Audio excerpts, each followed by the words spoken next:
Monsieur le Président, Madame la Ministre, chère Brigitte Bourguignon, Monsieur le Président de la Commission spéciale, Monsieur le rapporteur, mes chers collègues.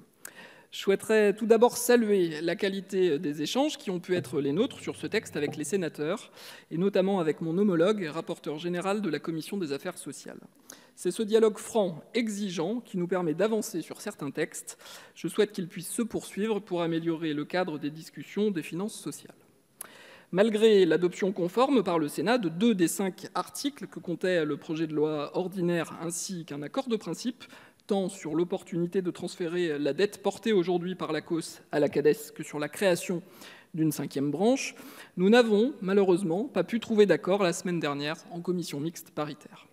Comme l'a expliqué notre collègue Paul Christophe, ce désaccord s'est essentiellement cristallisé sur la question de la dette des établissements de santé relevant du service public hospitalier.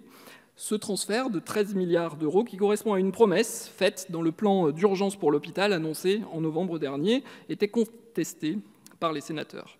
Ils estiment que cette dette aurait dû être transférée à l'État. Cette question avait déjà été soulevée lors de nos débats en première lecture, mais je souhaiterais y revenir plus particulièrement, car elle me semble essentielle.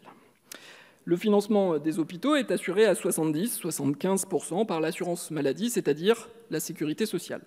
La politique d'investissement massif conduite au sein des plans successifs, Hôpital 2007 et Hôpital 2012, a certes contribué à l'endettement inquiétant des établissements de santé, mais elle correspond aussi, in fine, à un manque de financement de l'assurance maladie et notamment à la faiblesse du niveau des Ondam hospitaliers à la suite de ces investissements massifs durant ces quinquennats.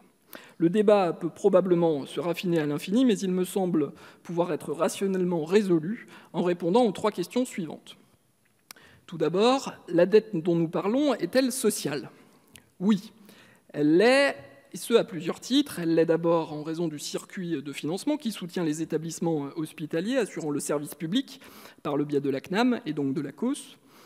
Elle l'est aussi dès lors que les flux financiers qui seront accordés aux établissements selon des clés de répartition à définir au niveau réglementaire ont vocation à participer de la modernisation de notre système de santé et notamment de l'équipement hospitalier, contribuant directement à l'amélioration de la prise en charge des patients. Elle l'est enfin dès lors que la distinction entre les investissements consentis par les établissements dans l'immobilier ou dans la modernisation de leur équipement n'a pas de pertinence comptable à l'échelle des établissements eux-mêmes. La nécessaire simplicité de cette reprise de dette que nos hôpitaux appellent de nos vœux plaide pour un circuit unifié, en l'occurrence au sein de l'assurance maladie. Ensuite, la CADES est-elle en situation d'assumer ce transfert ? Oui, elle l'est puisque juridiquement, la Caisse a vocation à apurer la dette telle qu'elle est définie à l'article 4 et que nous modifions avec ce projet de loi ordinaire. Elle est encore puisque financièrement, dans les conditions actuelles de refinancement de la Caisse, un tel transfert correspond à une durée de remboursement de 9 mois sur les 9 ans de délai supplémentaire que nous accordons à la dette sociale.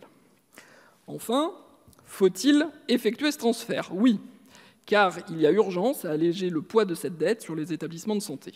Un récent rapport de l'IGAS et de l'IGF rappelle que 42% de ces établissements seraient en situation de surendettement aujourd'hui en raison des erreurs du passé.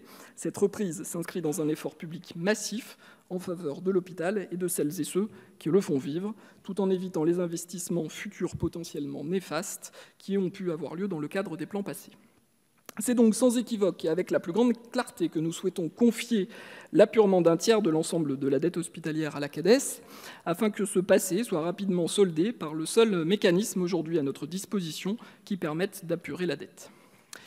S'agissant des autres dispositions, la commission spéciale a su rétablir la rédaction de l'Assemblée nationale lorsque cela était nécessaire, tout en maintenant plusieurs rédactions issues des travaux au Sénat lorsqu'elles faisaient progresser le texte. Je note avant tout, avec satisfaction, que, sans faire l'unanimité, les sénateurs ont néanmoins encouragé l'Assemblée à poursuivre sur la voie de la 5e branche, une 5e branche qui constitue un choix éclairé par plus de 20 ans de débats sur la question, une 5e branche qui permet de réconcilier les incontestables spécificités du soutien aux personnes âgées dépendantes et des personnes en situation de handicap, et en même temps, notre volonté d'une prise en charge plus forte, plus solidaire et plus équitable, et ce, sur l'ensemble du territoire.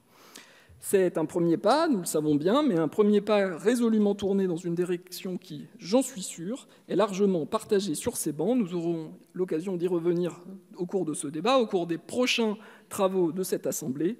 C'est un débat, je crois, qui devra nous rassembler le plus largement possible. Je vous remercie.